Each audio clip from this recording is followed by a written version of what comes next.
it's been wonderful to have this time off. Yeah. It's also wonderful to have silence. Fine, right? When we became empty nesters, that was the thing.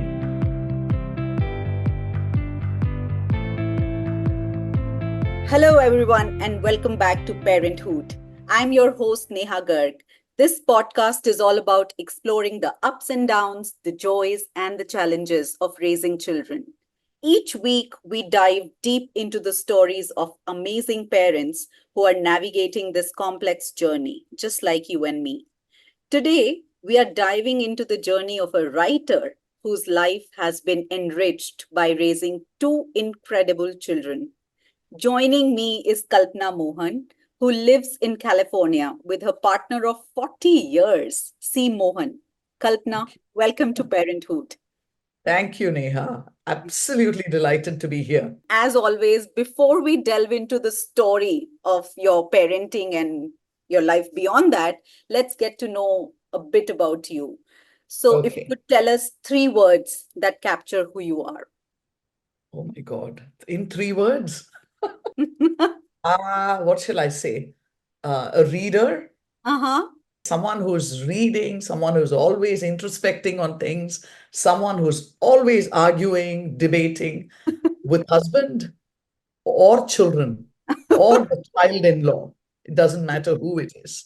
There's always debate in my house. Wow. It's very enriching, I have to say.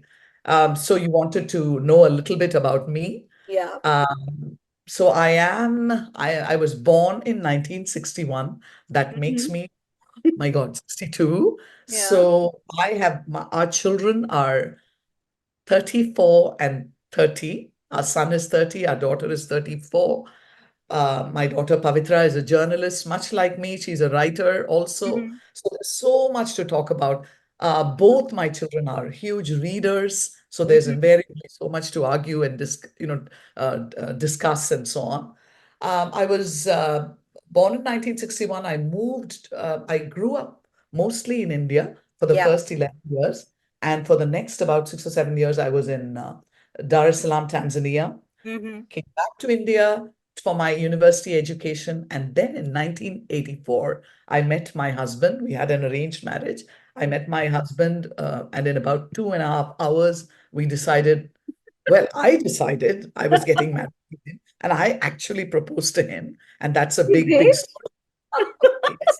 And apparently, it was such a weak proposal, but he accepted. So here we are, 40 years later. Yeah. I've lived in the San Francisco Bay Area since January 1985. In those Uh-huh. days, it was about a year's wait for the green card. Yeah. So I waited in India for that. And so, yeah, I've been here in the Bay Area, in literally the same area ever since. My Mm-hmm. husband for IBM forever, but we lived in Silicon Valley. Yeah. uh, Never actually part of the Silicon Valley, the aggression of the valley, because he always worked at IBM, and Yeah. it was a different kind of it was a very family oriented Yeah. company. Yeah. Uh, so our lifestyle was a little different. We watched the valley, but we lived Yeah. in it, out Yeah. being part of it in a way. Yeah. But I do have to say that when it came to raising children and so on, Mm. you really began to ask questions when you were in this area. And Yeah. today, our children are both, as I said, I don't think I said that, are both in New York, Uh-huh. and so happy about coming back to the Bay Area, which they feel is a bubble. Uh-huh. Um, and that the real world is really more like New York. So they're Yeah. very happy to be out on the East Coast. Uh-huh. Um, so, did I, Yeah, anything yeah, else? absolutely, absolutely. And since you are a writer, Kalpana, if you were to say that your life is a storybook, what would be its title and what chapter are you on currently? Um, what chapter am I on? I feel I'm just beginning. And Uh-huh. if yeah, I just feel I'm beginning. I mean, I really feel like I'm really tapping into the strengths that I have. Yeah. And I feel like if my book would be about being creative, I think. Uh-huh. The story would be about tapping into my creativity. And I'm really at a very critical moment in my life, Uh-huh. and being able to tap into greater strengths as I go. So Yeah. one of the to sort of tell you something about a little more about that. Yeah. I've always considered myself a writer, and I felt like I was not good at public speaking. I Mm. would I would really never want to be in front of an audience, Mm-hmm. never want to hold the mic. All Mm-hmm. right. But more and more I'm finding there are more and more opportunities, and people say that you really do have a gift. You are able to speak well. You should Yeah. do more of it, Yeah. right? So it just a couple of days ago I finished a course on India. It was part Yeah. of a 2-day course. I Yeah. taught a course on India here in the University of Santa Clara, and this Mm-hmm. was adult education. But that was one of the things that they said, that they like to hear me speak. Yeah. So I feel like I'm discovering other strengths that I never knew existed at the age of 62, mind you. Yeah. Yeah, this is So so inspiring, when you say that, because it's like, it's for, at least for people like me, who are, I think I was born old. I was born old. Like, I'm an old soul. eyes. And I have always loved Uh-huh. myself and my life even more as the years have passed by. And Mhm. with every passing year, I think this is the happiest I have ever been. This is the most fulfilled I have ever been. And it's just so inspiring to see you say that you are still discovering yourself when you are Yeah, yeah. 62, You because know, that's yeah, very promising. And for right. someone like me, Mhm. I'm just looking forward to aging gracefully, probably, Yeah. just like you are. And I've actually heard, and I wish I could tell you where I heard this. Maybe it was a TED talk or something, Hmm. that 60s through the 80s are supposedly the most creative and the most Uh-huh. exciting parts of one's life. But hopefully we'll live that long. That was the thing that came to my head. Post-retirement is when people are the most creative. Yeah. Maybe that's when they do the thing that they love the most. Yeah. That really is not about making money. By then, Right. that responsibility is done Yeah. away with. Yeah. And so they're really able to be creative, maybe. I don't know. Yeah. But this, I heard, and I genuinely do believe that. Yeah. What a beautiful, beautiful title and beautiful, beautiful chapter that you are on, reflecting such growth and such wisdom. Would expect nothing less from you, Thank Kalpana. But you. also now, could you tell us a little bit about, both of your kids? You said they are in New York, they are 34 and 30 respectively. So Right. what do they like? What do they do? Okay. Maybe. So, Yeah. so our daughter was born in 1990. Mm-hmm. And, I remember how one of the big things for me, for both my children, I have to say, is reading way before they started kindergarten, preschool and kindergarten and all that.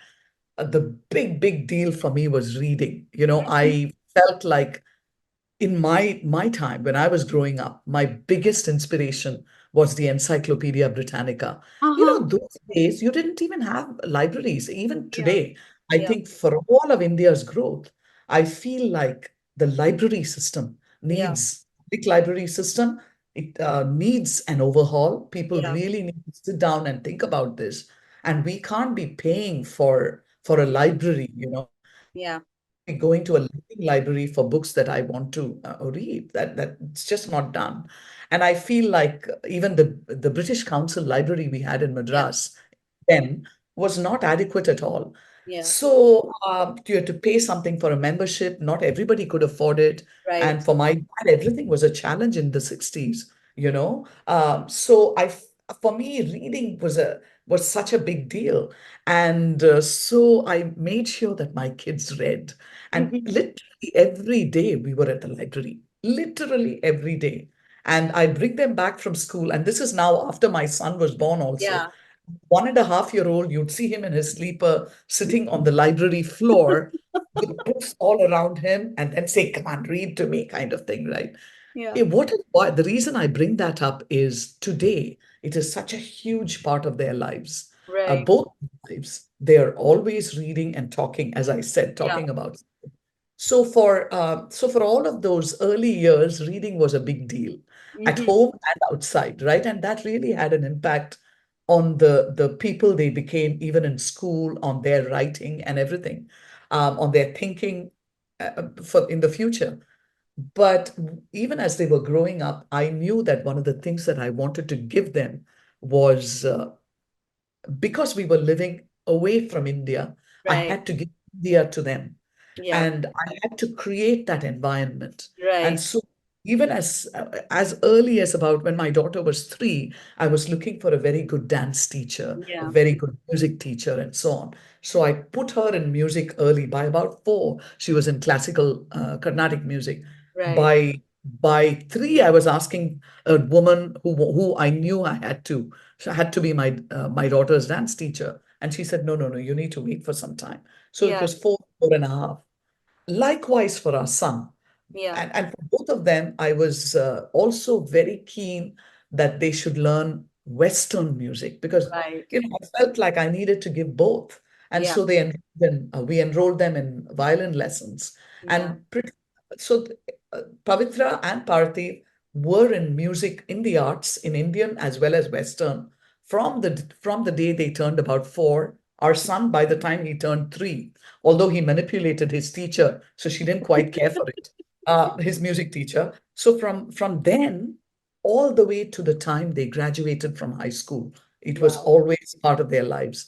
So naturally, life was very busy. It was exhausting sometimes, and I felt like they were overscheduled children. Yeah. But looking back, I think that's really, really enriched their lives Yeah. and who they became later. Yeah. Because I think beauty in art, I mean, everything that you give is so important because it in somewhere deep inside, it teaches them about something beautiful. Yeah. And so often we don't realize that art can have an impact on all the things that you do later on. Right. So, a beautiful phrase in music or a beautiful movement in dance Yeah. brings grace into some other aspect of your life, I believe. Yeah. Uh, and Yeah. it will have an impact in your life at Yeah. some point. Yeah. Is what I And believe.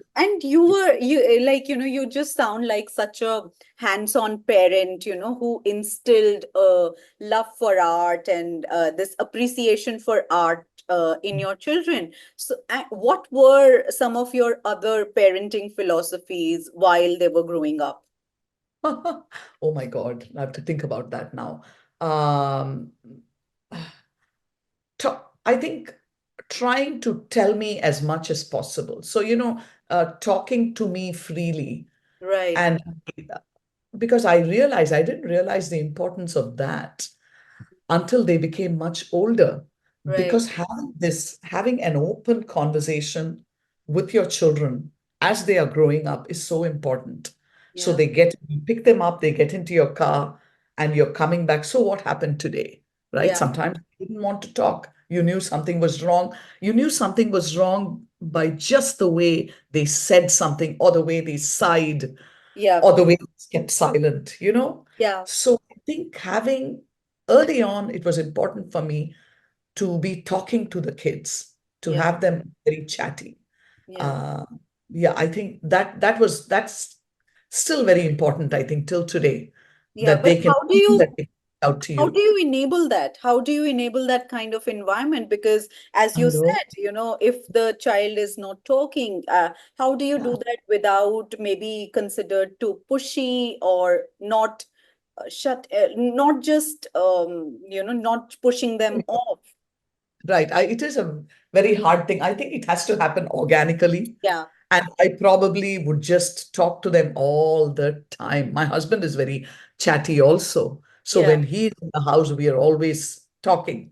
Of Yeah. course, I mean, it also leads to arguments, tons of arguments. But I'd rather have a chatty family, Right. the Than a family silent that's one. not, yeah, communicating as Yeah. much. Yeah. Uh, so I think I just it was all just part of our lives, that we were doing a lot of maybe crafts together. Yeah. were often in the car together because I was driving them so much. In Yeah. fact, in the early years, I was driving probably an hour to our son's music lesson Oh. in, in faraway Fremont. I lived in San Jose at that point. So Uh-huh. San Jose to Fremont is about 45 minutes, and invariably it was in traffic Mm. both ways.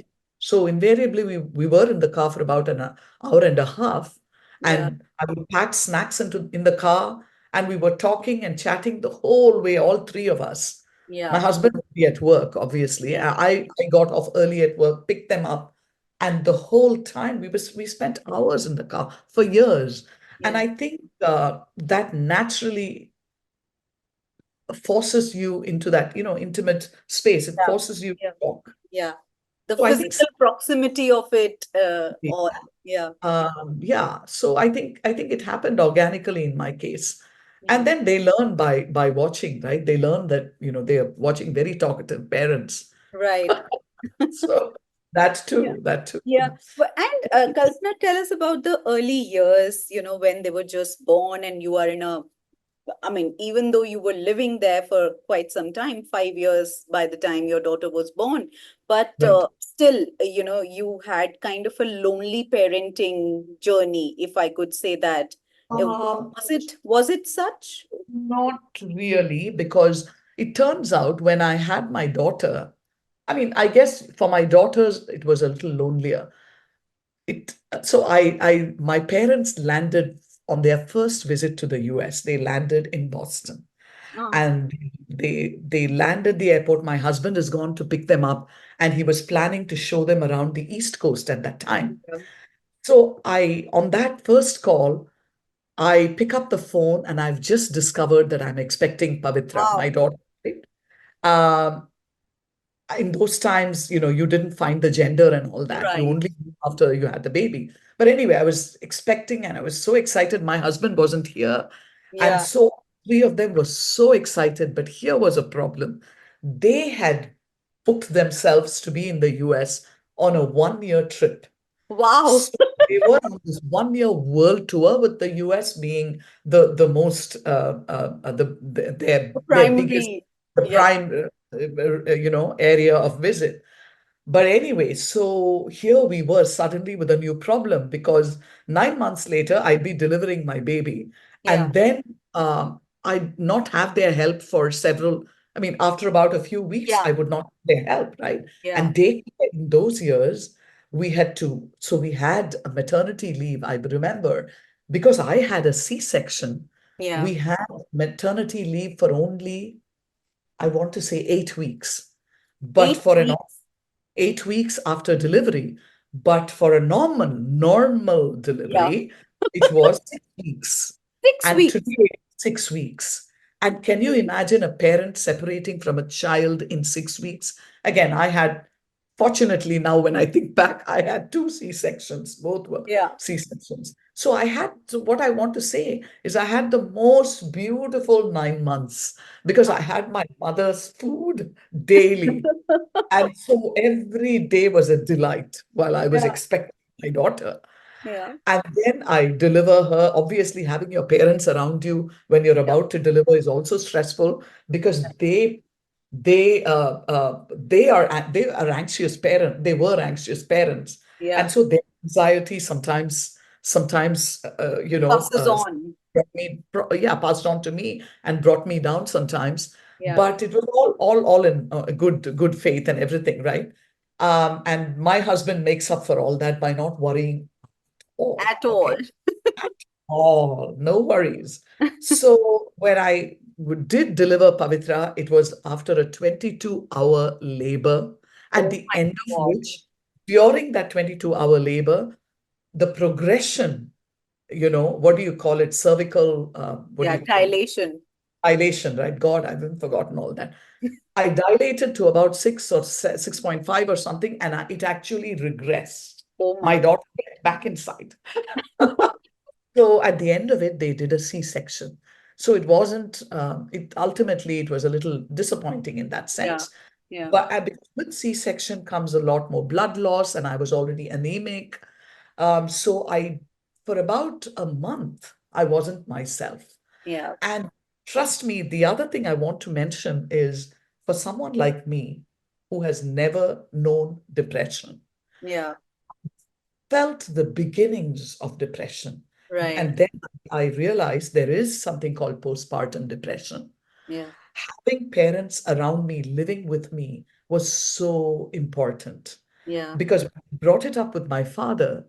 He said, "Come on, we're all here for you. Why are you even, feeling this way when you're surrounded by us and Yeah. we are here to help you. You shouldn't feel like this, right?" And all that helped me come out of it. And I could see why feeling very weak and having had that, even that small amount of blood loss, Yeah. whatever it was, have impacted me. And even feeling physically and mentally low, I realized, man, there is something called depression. People would talk about it, but I had never experienced it, and I felt it really then, right? And I felt it not just that time, I felt it even after I delivered my son, Yeah. which were again was, and that was an emergency C-section Yeah. because I lost the mucus plug. Okay. Um, I had the water. I lost all the water, and I was literally slapped onto the bed. Yeah. And I remember the doctor yelling at the nurses, "We need to get the baby out now," kind of thing. So that was the opposite of Pavitra. And Yeah. it's so interesting. Pavitra and Parthiv are very different people. And sometimes the way they were born was also very different. Yeah. So it's always interesting when you look back on that Yeah. early aspect of their life. Right. Um, and the big joke in my house, and my daughter will still say, "Yeah, mom," and roll her eyes. I'll tell Pavitra, I'd call her to come out of the room to please come and eat. And she will not come out of the room. And Yeah. I'll say, "You never came out of the womb, you never come out of your room." So anyway, okay, I still say it to her. But yeah, our son is an emergency. Even today, something will happen, and I know, it's a bit of an emergency. So, Right. it Yeah. still happens that way so much. Yeah. But one thing that I would say is that after that 1 month, I began driving, and Right. so 1 month of recovery from C, and then everything seemed to be, I was back in place. Yeah. And I think this getting out into the world, driving, Yeah. being my made a big deal, Yeah. was a big deal for me. And so the first time around, as I said, I didn't have my parents to help me Yeah. for beyond about 8 weeks. Yeah. So I found a wonderful personal daycare where Pavitra and the daycare lady's own child were the only two children. Oh, Pavitra got a lot of personalized care from right. Surya Mansuri, a lady, an Iranian Persian woman who did a wonderful job of caring for her for 2 years or two and Yeah. a half years. So, and I didn't worry. I worked for about 8 hours, but Uh-huh. I didn't worry because I knew she was in, Her really care. cared Yeah. for, like, it's her own child. So, and Pavitra built up a friendship with Suraya's daughter. Right. So she had early on, she had someone to emulate, to have fun with, and so on. Yeah. So that was also really nice. For that social engagement and all that. Right. Our son, on the other hand, had a lot of medical issues. Early on, Mm. we discovered he had eczema Oh, within 6 weeks. And in fact, prior to that, so, life, so for that, the second pregnancy, we planned it nicely, and my parents arrived literally 2 or 3 weeks before the baby was born. So oh, now they stayed, in those days, it was a 6-month visa, and yeah. they stayed for 6 months after that, and they Wow. extended it, I think, by another couple of months. So Yeah. here is the thing, right? This time around, I had a lot of help post pregnancy. Right. Guess what? I want to say, within about 18 days or so, he was not feeding properly. He'd throw Oh, up. So oh, he had what's called projectile vomiting. oh, So it was unbelievable how distinct it was. It was a certain kind of vomiting. yeah. And this is the first question I was asked. How is it? Is it like shooting through the room kind of? Yeah. Yes, it Yes. was. As soon as he fed, so I was breastfeeding, Breastfeeding. right? And he would lift his face, and it would just come out in that, in one straight arrow, Projectile. Yeah. projectile, vomiting. So by and by, in a couple of days, because he was losing fluids, we discovered it was called pyloric stenosis. So this is when, God, I hope I'm able to say this right, but there is a pylorus muscle that feeds from the esophagus into the stomach. Right. And that muscle, in one out of 125 Wow. firstborn males, one First out born of males, 25 firstborn males, this can happen where there is a twisting of that pylorus muscle, which causes. causes the baby to just regurgitate the food.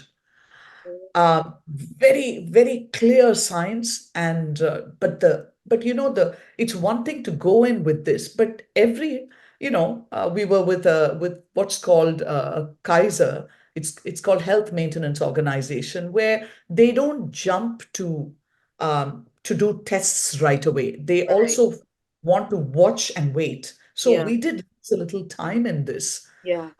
In any case, right after it was, they've diagnosed it, and they diagnosed it by what's called a barium test. And that was probably one of the hardest, if you talk about the hardest days of my life, it Yeah. would be one, where this child of 21 days or 20 days was just plastered onto this thing, tied up to a bed. And my husband, they asked me to go in. I said, there's no way I can bear this. So Yeah. my husband went in. He had to wear this lead Yeah. cover, and he had to hold the baby, even though I think, oh no, there was nothing to put the baby onto the bed. I think he had to hold him down Oh, while this dye was injected. And they told, as soon as the doctor saw the screen, he said, "Oh my God, a classic case." And that's when the following morning, in fact, all night, the baby was not given any food or water. And so you talk about the hardest day of my life. That was probably the hardest day, where he just cried and cried and cried until, nothing could go in, right? So he just cried until he lost the ability to cry. So, yeah. that was hard. That was a very hard day. Oh my God. Yeah. You know, I don't know what to say because you went through it and listening to it, Yeah. just Still listening hard. to it is very hard. Very hard. Yeah. So at 7:30, they took him into surgery, a very quick surgery. Thanks. So the surgery itself is, um, it's literally not, it's not invasive. It's just the pulling. Can you believe it? The pulling The of the muscle. muscle. Yeah. Just to Just straighten it up. the release of the muscle. That's all. Yeah. Simple thing. So it was just a small cut. That's all that was made on him. Um, and literally the day after he started eating, this child started putting on so much weight and recovered in no time. But so Yeah. that's the thing. Everything is, you can't rejoice in things long enough, it seems Yeah. sometimes. Because a few weeks after that, we saw the first signs of um, some kind of something on his skin, Yeah. reddening of his skin. Yeah. He would itch Yeah. endlessly, even while sleeping. We saw that reddening, and then in some cases there was weeping of the skin. There Oh, was water, and we realized soon enough that this child had eczema. right.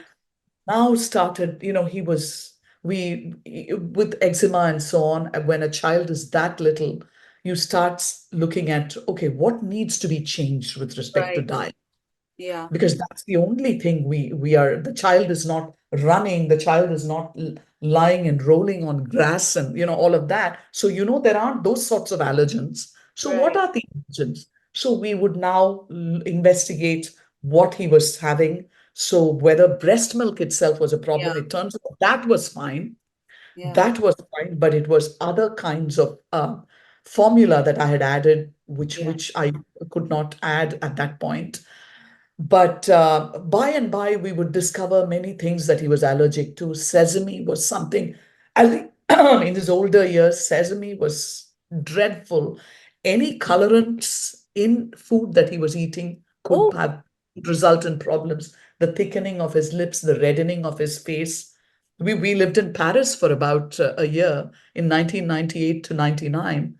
And I remember we were in the Marais district. We bought a falafel, Hmm. so there was a Jewish quarter. It's just a fabulous place to eat in. And this fellow had something in the falafel. I think he dipped it into the sauce or something. And next minute, you could it happens almost instantaneously when he's Yeah. allergic to something. It happened then. Now he's on his own, managing his own health, Right. and doing it with a lot of maturity, I must say. So, we had to rush. We had to take a cab to the closest hospital because there was, I noticed that this part was also thickening. His eyes were thickening. Yeah. But yeah, so we've lived with this sword of Damocles, this Yeah. fear a lot of our lives. In those, especially those early years, we also he had to undergo another series of tests over the years where they would actually draw a chart on the back of his body, and it would be divided into some 120 cubes.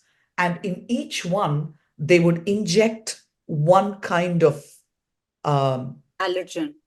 allergen. So it could be, so one would be peanut, one would be Yeah. sesame. So they would do that. The doctors and the doctor came in. He says, "I can't bear this. I Yeah. just can't bear My this." God. And he just, you could, I was upset. This was a boy now of about 12 or 13, very brave and all that. So he's been through an entire gamut of problems related to eczema. Eczema often becomes this other friend of eczema, which is asthma. So he manages his life. He's had all of these things. But through it all, he had this extremely busy, both the children, of course. Pavitra was a dancer. She did her debut in an Arangetram in Bharatanatyam. Also did several performances in violin year after year, both of them Yeah. in Western as well. And Parthiv is a Carnatic, trained Carnatic violinist and vocalist. Yeah. And in fact, last week he performed on stage for an Arangetram. Wow. A girl was dancing and he performed as a lead vocalist. Most Right. often he's invited as a violinist, but this time he told the teacher he wanted to sing. So he sang. So I'm saying we've been through a very difficult few years, Yeah. but at the end of it, I think what helps is to have grit. Yeah. You're born with it or you're, not born with it, but I think doing all these things, getting the children to have their milestones, Yeah. sort of develops their personality, and I think it teaches them grit. There, Yeah. there was a lot of disappointment the whole way while they were learning these art forms and so on. There was Right. disappointment. There are times they didn't do well. Yeah. All of the ups and downs also shape your personality, I Yeah. think. Um, so yeah, And I I think long answer what to your yeah. question. No, but I think what stands out to me in all of this is, how you talk about grit, but what stands out to me is how you have nurtured both of your children's curiosity and this kind of kind of provided a love for learning, to them, in the sense that even in the most dire circumstances, by your own example, and by, I know, in when you are in that situation, you have no choice but to get through it all. But how you get through it all is Right. also very, very important. And even though maybe your children were too young to understand how you were Right. facing it all, but I think it's somewhere it also shapes them as who they are, as people, as adults, when they just imbibe that from the atmosphere, from the environment, without you telling them to be Right. how to be, in Certain way. yeah, Yeah. yeah. Yeah. And I am thinking about, just for a minute, I want to shift the focus from your children to you. I just find it so fascinating, Kalpana, that you you did it all, and you did it all with so much, I think, courage and compassion, with not just But towards your children. Yeah. right. I do have to say, on that particular day, I told you when my son was in the surgery, had to go into Right. surgery, and the previous night he couldn't eat or drink Yeah. anything, Yeah. right? I could not have done it without my husband that day. Yeah. And the whole time, I still remember I was just sitting there because I literally catatonic in a way. I Right. just didn't know how to help this child. Yeah. And I remember the whole night, my husband paced back and forth the room. He paced the room, Yeah. holding this fellow close to him. And it's sort of a, in some ways, it shows you how your partner needs to be gritty. He needs to be gutsy Yeah. in order for you to get through something like this. Yeah. And I'll never forget that night. I think it was the hardest night of our lives, Yeah. when he just kept doing this the whole night until the baby could be taken wheeled into surgery, you know? Right. Um, so yeah, while in the I joke around that I'm the one who's borne the burden of it all after that. Uh, most of the classes and for most things, I was the one doing it all. Yeah. My husband certainly dropped our daughter and son to school every day. He Yeah. did that.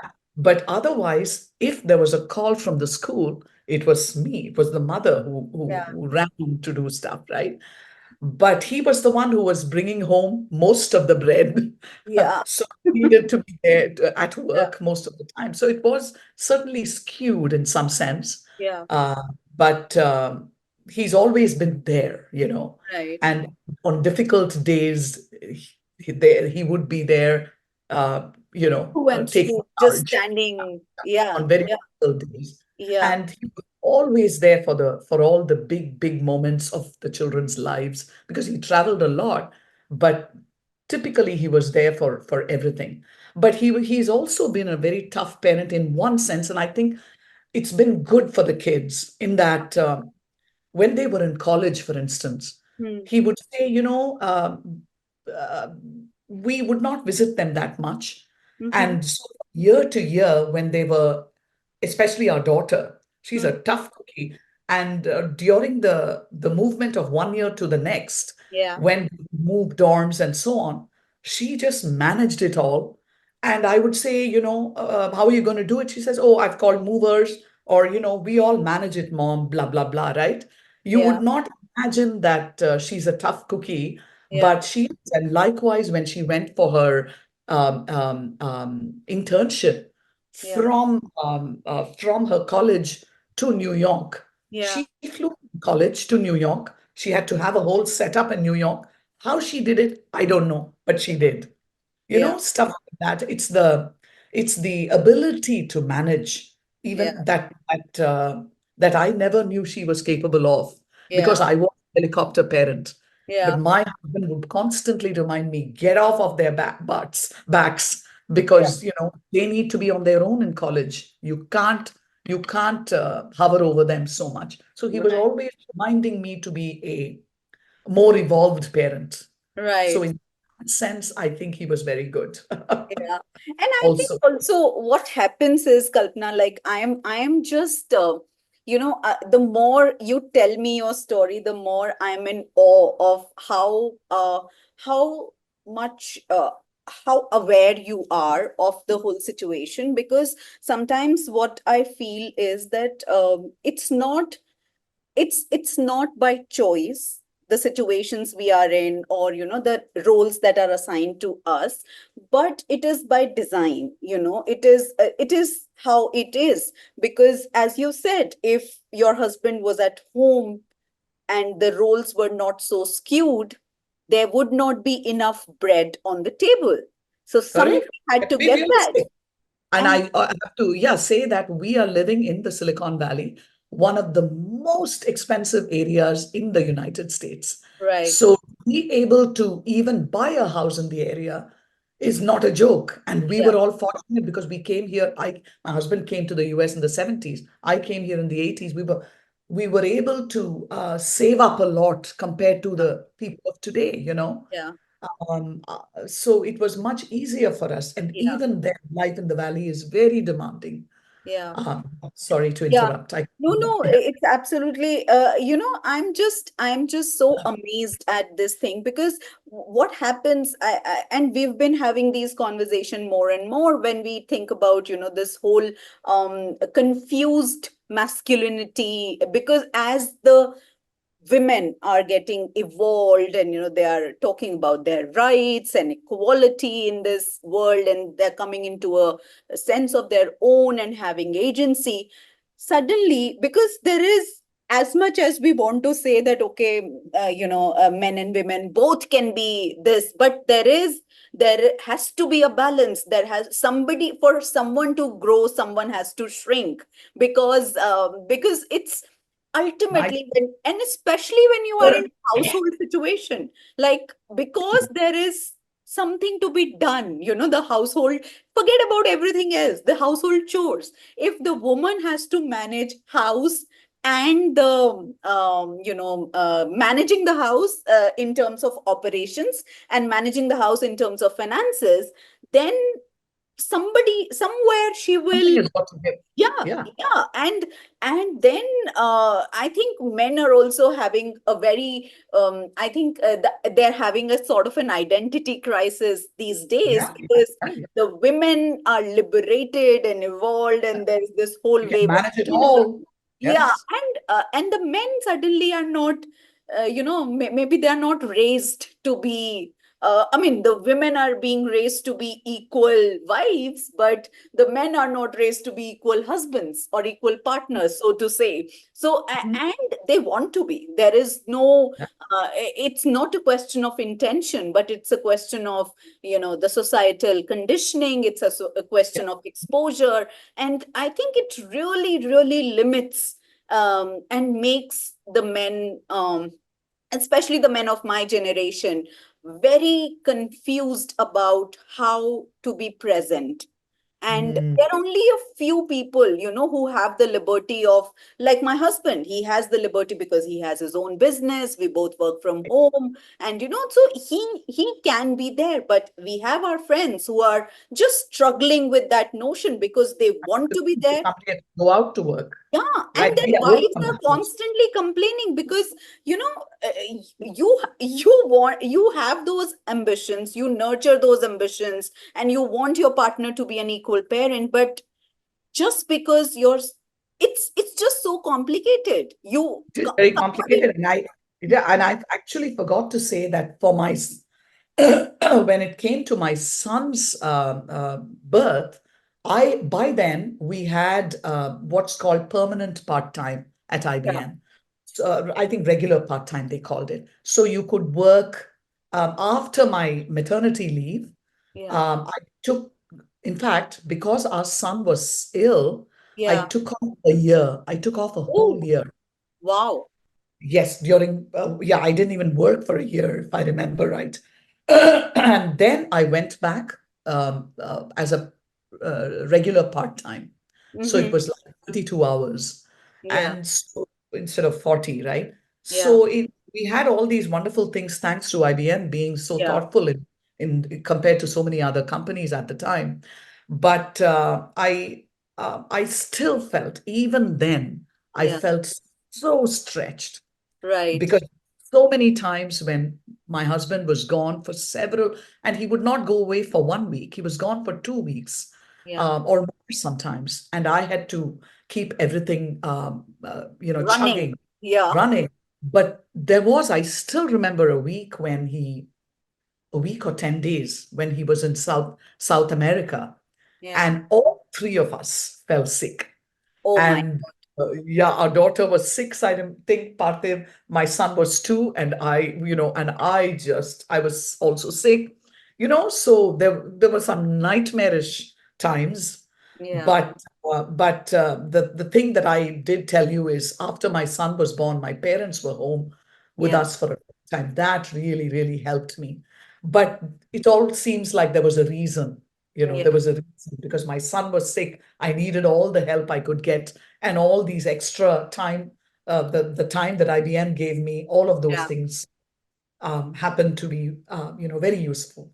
Yeah. But one of the, God, it's early in the morning here, so, but I did want to say that I think both of us, in some sense, tried to be a very positive force in the children's lives. Yeah. You can do it. Would always be the way we. I think both of us thought about something, Yeah. and it really has had an impact on the kids.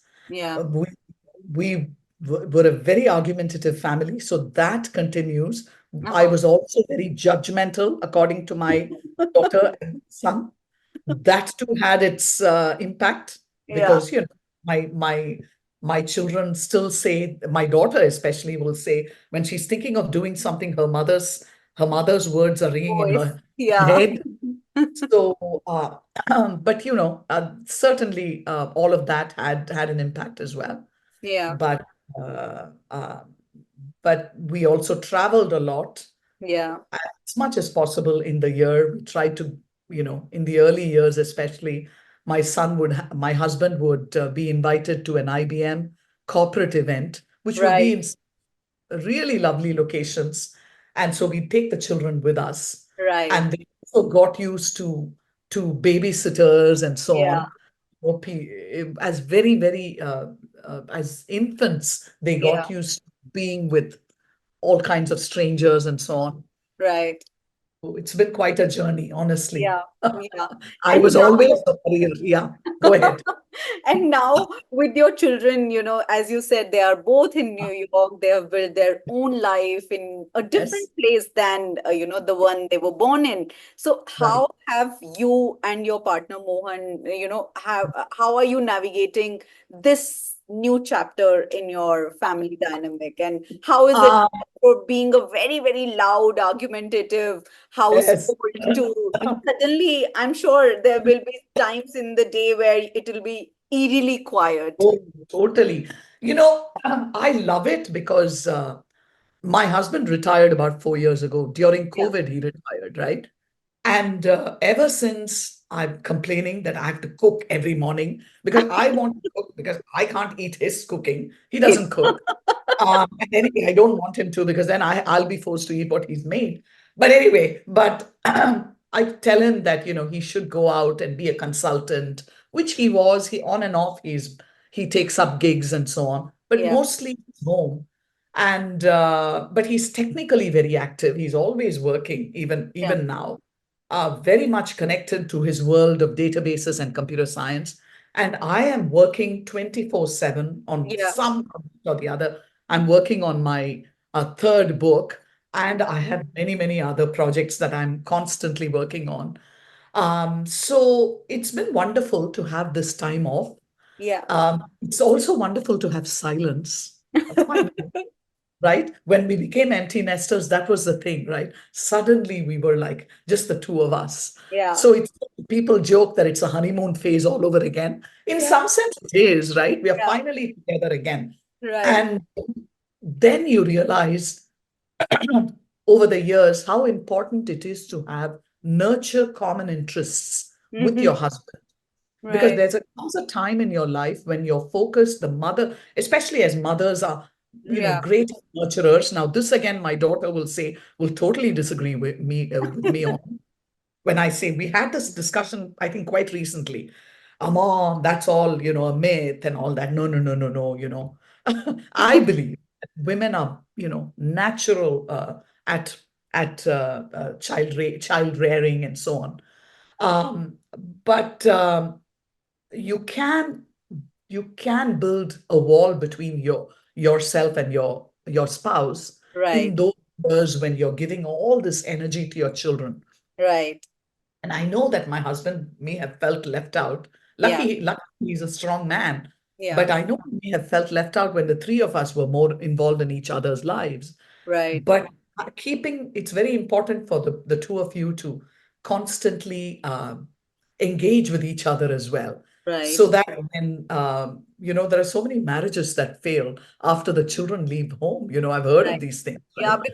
because there's just Yeah, nothing left nothing in in common that you common. have. Yeah. Yeah, yeah. So we we have been traveling a lot, mainly Yeah. because we feel. So my husband was 65, I think, by the time, yeah, 65, very close to 65, when he retired. And it's been 4 years now, and we are realizing that if we don't travel now, Yeah. it's not we are not probably going to be able to travel after we are close to 80, assuming we live Yeah. that long. Yeah. So we are trying to do as much as we can, and this year we began with about a month's travel out in the Far East Yeah. with Vietnam, Cambodia, and all of that. I mean, 4 countries, 5 countries actually packed into a month. So Wow. we are doing a lot of that now. Yeah. I've also been telling him this is a time for me to really get into my writing. Yeah. So writing, and now, as I told you, speaking. So I'm Right. doing both. More than anything, I'm just spending a lot of time reading, Neha.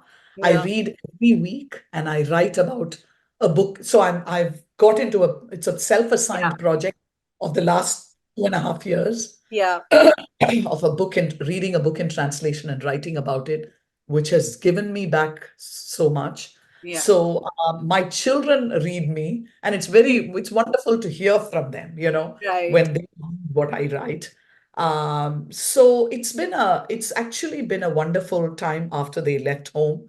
And Hmm. when they come, especially when my daughter comes with her husband, it's wonderful. She says I'm pampering him, and patriarchal apparently, and we all pamper our sons-in-law, all of us. Hey, he loves to eat and I love to cook for him. So anyway, so it's really really nice when they come back and they hang out, and we are able to talk like adults. Yeah. Very Yeah. different relationship. My daughter is the one who now advises me on stuff that I need to buy for the house, Right. about interior decoration, about the books I must read, about fashion. Yeah. Because much as I'm good with Indian fashion, according to her, I really need to, Up your undergo game. lessons on Western fashions. So she is my advisor on that. So where do you shop? So she is the one who tells me where to shop for things. Yeah. It's so wonderful. It's actually lovely to have someone who does that, right? Yeah. And she asks me for recipes, and then I'm always shocking her because I tend to, when I read posts by people who dabble in Indian food, Yeah. and some of these are writers for New York Times and so on. And when I see that, when they use about 5 tablespoons of turmeric in a dish, Yeah. I got to call it out, right? And I do it right on Instagram, and my daughter is always shocked by everything I do. Mom, you don't do those things. But so there's all these, and then of course I have to write about it on Facebook as to Yeah. how it all happened. But but yeah, it's a lot of fun, to be able to engage with them now that they are leading their own lives. She has her own bought an apartment, and is going through life as a young woman. She and her husband are sort of decorating it and enjoying their lives in Brooklyn, which is Yeah. really really nice to experience when I go there. So we try to visit them once a year at least, or Uh-huh. twice a year, and they come here several times. So it's exciting to watch all the things that they do, Yeah. and hear from them. And I love to read what she writes. Yeah. And it's my daughter is writing more and more about women, her beat is Yeah. more, while her magazine is about entrepreneurship and technology. Yeah. She writes for she's a staff writer for a magazine called Fast Company, which is Yeah. both print and digital. Yeah. So it's more about technology, but more and more we are seeing women's issues being discussed. Yeah. So I see that she's written several important articles on pregnancy, women who are pregnant women and how they are being treated by their The companies. And workforce. Yeah. so it's really exciting to see her writing the way I might write, but Yeah. writing with a lot more um, um, awareness Yeah. about the issues skewing the world. She is Right. always questioning me uh, on my patriarchal values Yeah. and my um, attitudes about things. You know, Yeah. it's really nice being asked, told that I have so much privilege. Mom, you can't say that. We have all this privilege. Don't Yeah. forget that, right? Yeah. She's always sensitizing me to that. So you know, it's you sort of are also you make your children, and I think you're also made by your children. Yeah. Uh, That's so so it's beautiful. really Yeah. it's really nice to be in this phase of my life. Yeah, yeah. And Kalpana, now that you talk about, how your daughter sensitizes you, so I'm very interested to know that it's been a long time, right? You've been on this journey for more than Yeah. 3 decades now.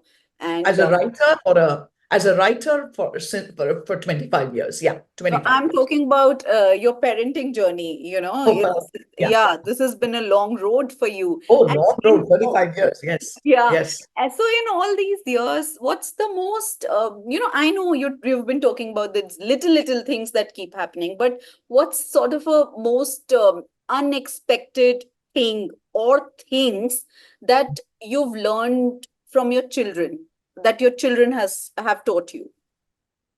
Yeah. So I think one thing that certainly comes to mind is this kind of aggressive parenting that we all tend to do.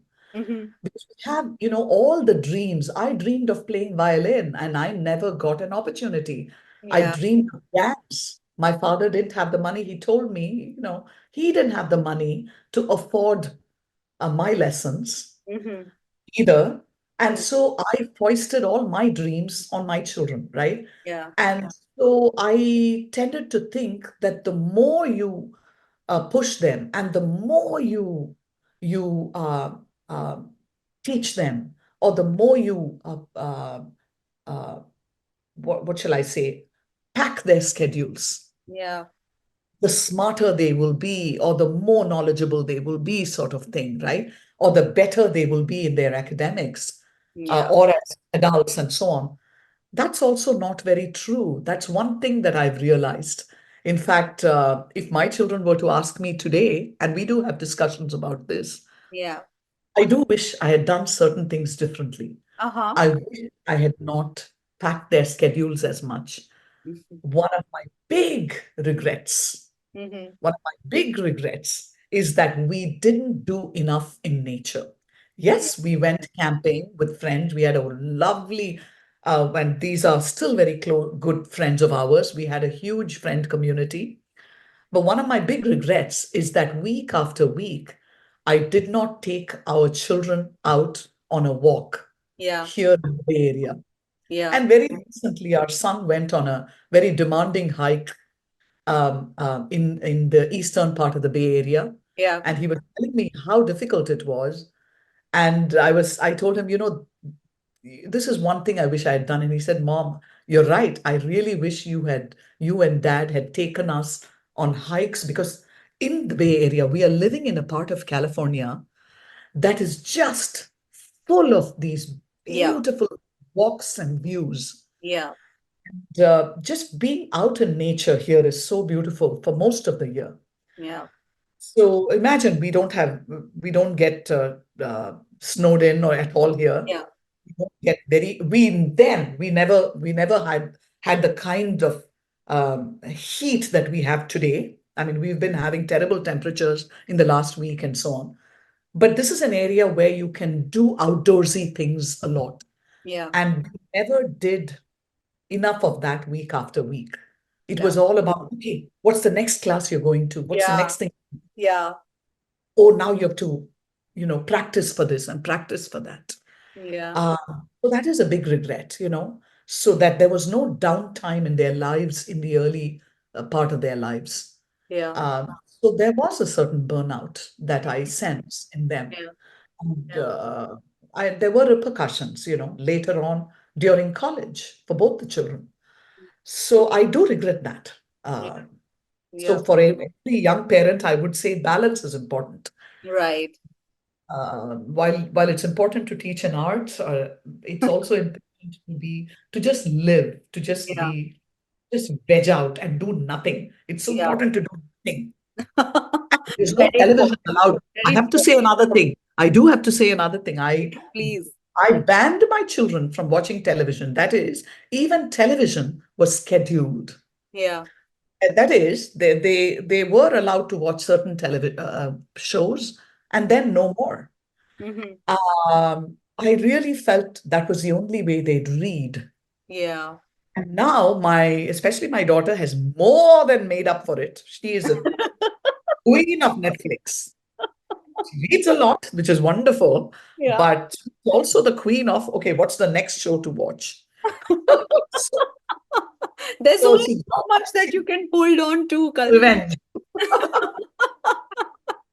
Also, I, I, that brings me to one more question, that I have, like it's a burning question in me, uh, because most of your married life, or most of right, your life, half of your right, life you've been a parent. So right. can you really or ever kind of separate the person you and the parent you? Are they ever distinct, or are you always the mom?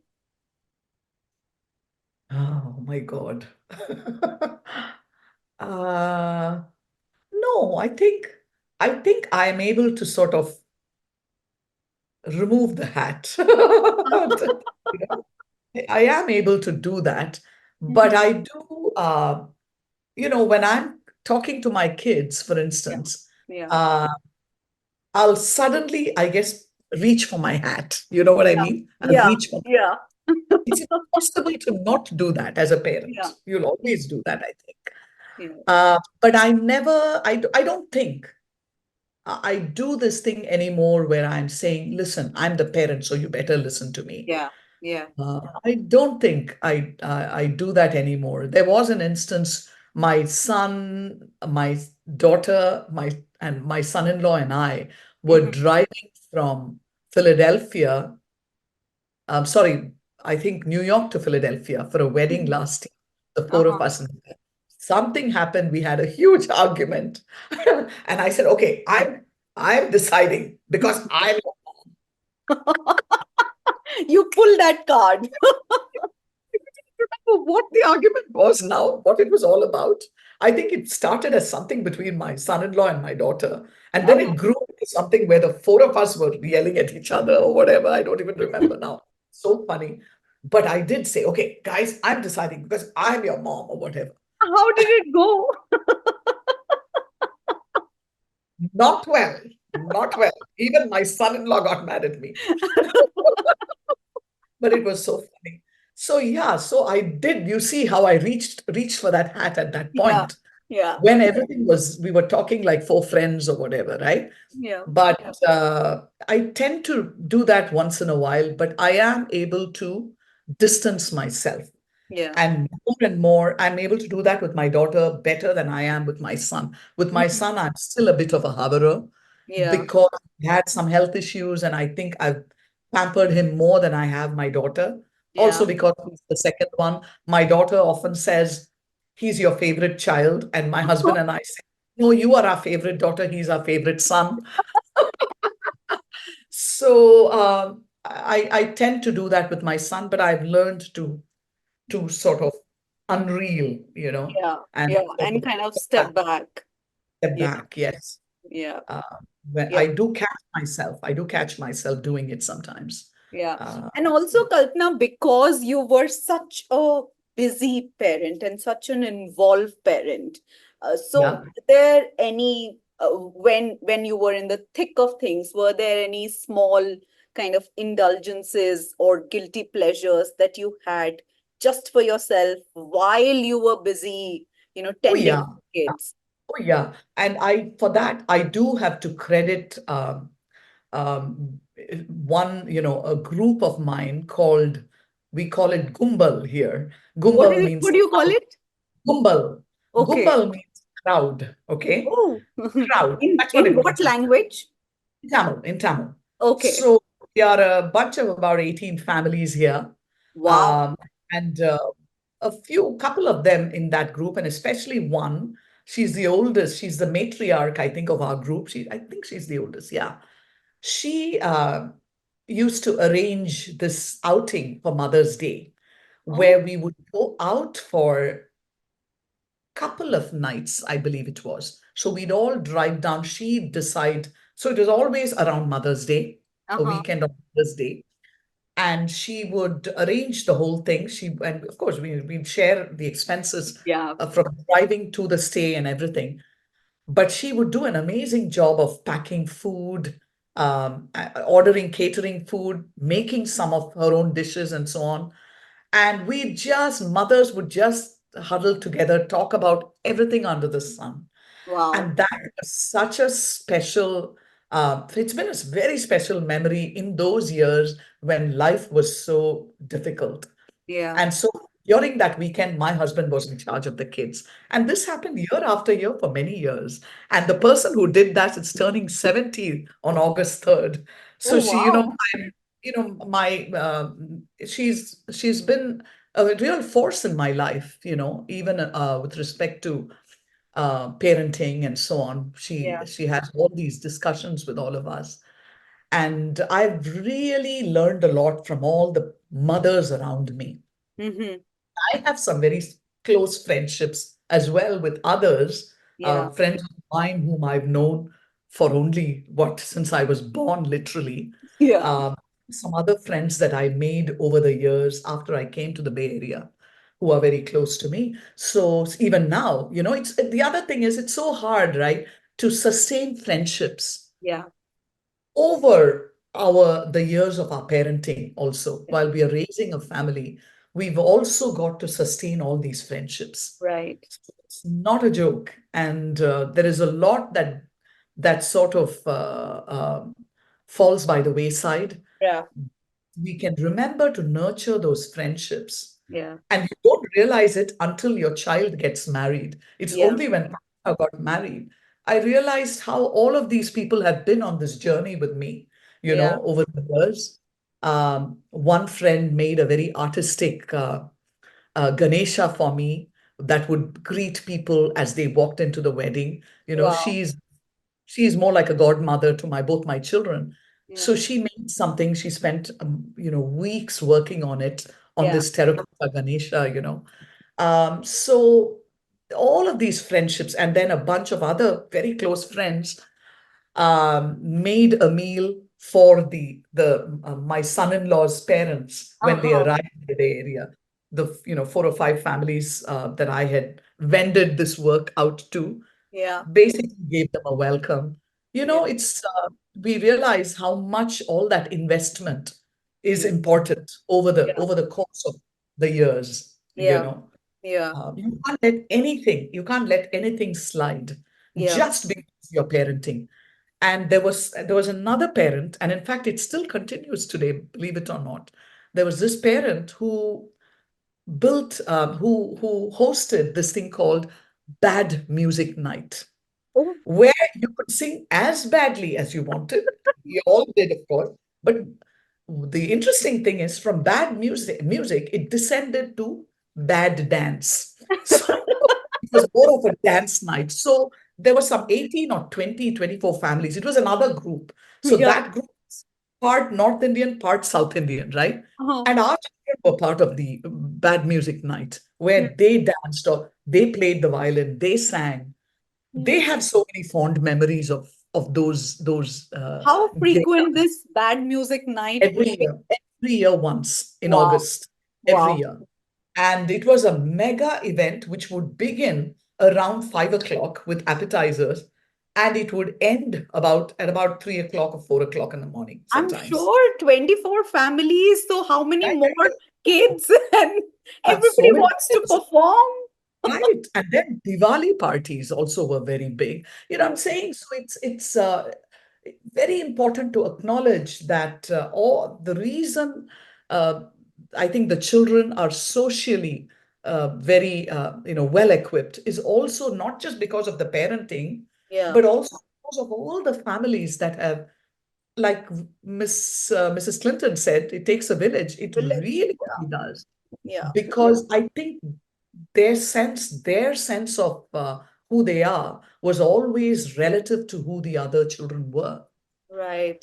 You them really helped them help themselves. Yeah. And have Uh, they continued being friends with some of these oh, people? so with some of and with Gumbal as well as the other group, there were some people who have become, I mean, we've all stayed friends, of course, Yeah. but in varying degrees, I would Yeah. say. With Yeah. some you're closer, with some not so.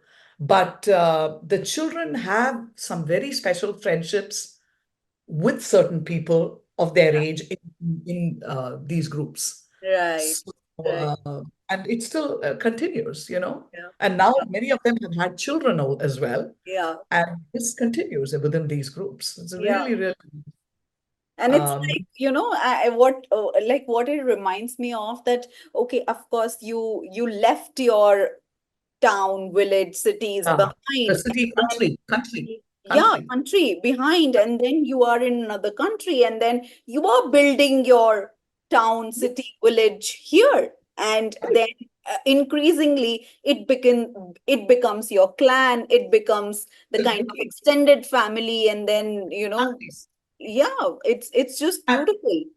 yeah, yeah, yeah. And it is the dance that, the Gumbal families put a dance together. Of course, we requested it, but all families do that. Yeah. For our daughter, they put up a fantastic show Wow. during the wedding. So we do it for each other, and it's just part Yeah. of the being part of the group. Right. Uh, And so it's how you make your own traditions and how you follow those traditions, all those and then they traditions. get passed on, and hopefully through generations now. And Fully, yeah. yeah. And it's just been a very, very supportive environment. Yeah. And for all of us who came from India, we've really struggled to give Indian values to Yeah. our kids. Yeah. Some values were very, very important that we needed to pass on. Yeah. And it's an eternal, it's still a struggle, but I will say that we are now seeing it as they go on to have their own families. We Yeah. are seeing that it pays off, Yeah. and Yeah. they are now seeking to give some of the same values to their kids. Yeah. You And know. before so we are almost nearing the end of our episode, Okay, Kalpana. Yeah, but fantastic. before I ask you the last question, Sure. I am going to ask you one more question, which your comment kind of propelled me to ask. Has there, because they are in even though they are second generation migrants now, your kids, but have they faced any sort of othering in this country? And have you seen them sort of navigating this whole dilemma of who they are they strangers in this country, or it's not theirs? And how has that been? Um, I'm trying to think about this.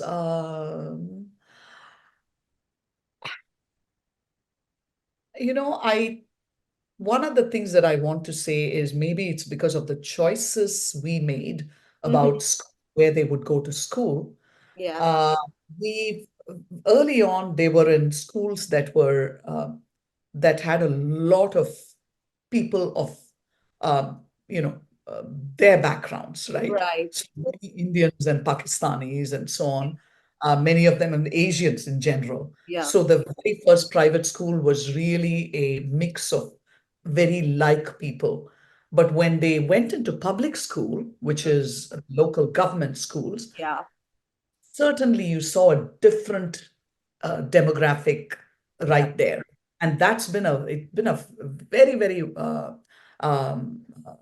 ideal choice for them. They still talk about how moving them from the private environment to public school was the best thing that we ever did, Oh, um, because they really wanted to be where the world was, you know, right.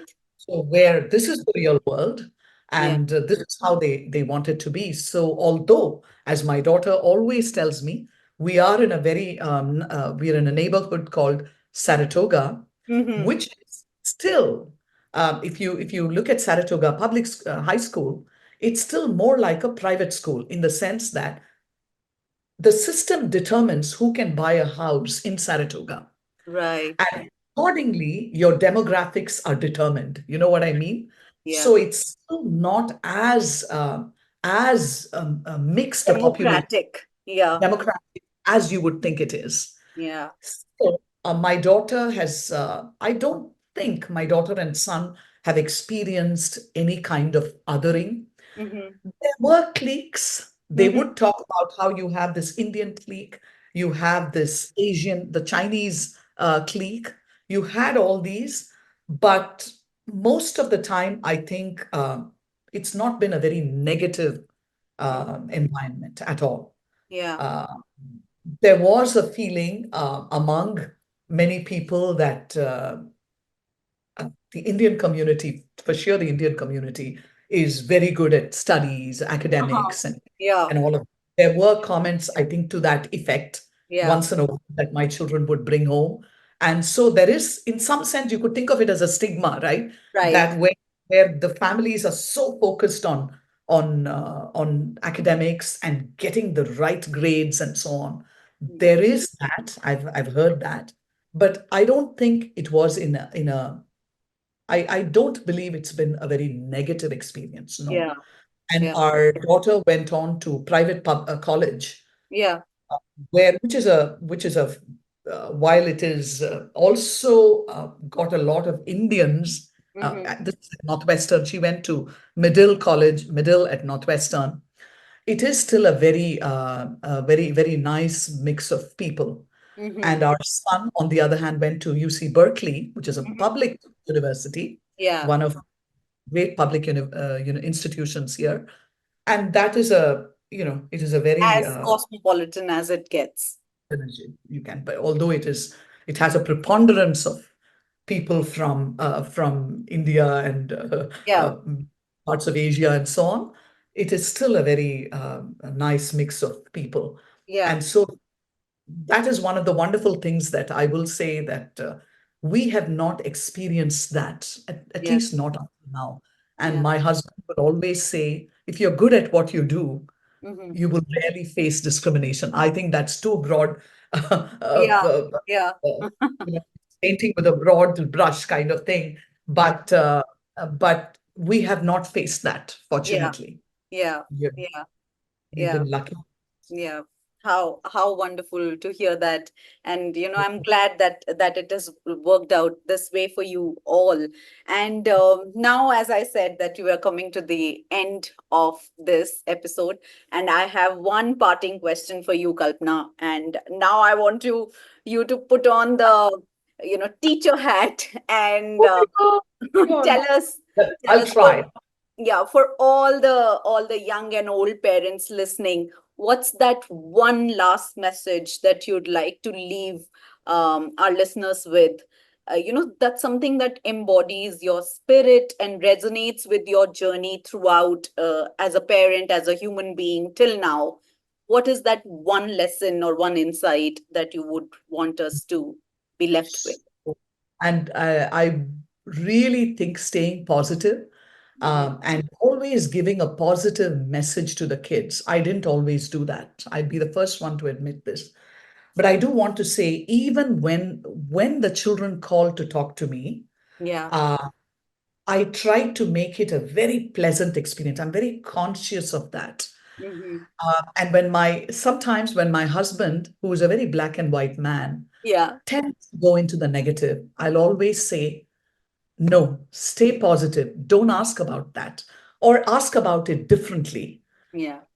Give a positive message on every phone call as much as you can. Because this is what my father did. My parents did that with me. And these are all the only memories I have of my parents. Yeah. My father would come on the line, and more than my mother, my father was a master at this. He would say, "Okay, baby, so tell me, what song is Parthiv learning now? So tell me, what's the next thing?" He was very interested in their musical and my daughter's dance journey and so on. Right. So what are they learning now? Let's go forward. Let's not talk about the fact that, you didn't return my phone call. If Yeah. they tried to call me and I didn't return their phone call, they would not talk about, or yell at me or question me on why I didn't do that. Instead, let's move on to something positive. Yeah. You know, they would not. I don't know if I'm saying it right, but this positivity is very, very important, especially as you go into the later years, your own Yeah. later years, because now your children have a choice of whether they want to engage with you or not. Yeah. Yeah. And when they've become adults, you want them to engage with you. You Yeah. need to be positive. Yeah. So have as much laughter as you can on all your phone calls, and, make fun of them, be made fun of, be ready to accept that. Yeah. But Mhm. if you can remember to be positive, I Yeah. think that's the most wonderful thing you can do for your relationship with your kids, especially when they reach adulthood. Yeah. And I think this is so important that you've said that, Kalpana, that, increasingly, even in earlier times, it was a choice, but still you were bound with this institutionalization of the whole family unit and this whole social structures around it. And now, it's a choice. If the children Yeah. can decide to Right. engage with you or not. Right. And So even though, it's, yeah, even though in the Indian system, there is an entitlement, there's an entitlement of parent towards child and child towards parent. yeah, Even though we have that, my children are now growing up, or rather, they become adults in America. So yeah, you know, the same rules that apply in India don't often apply here.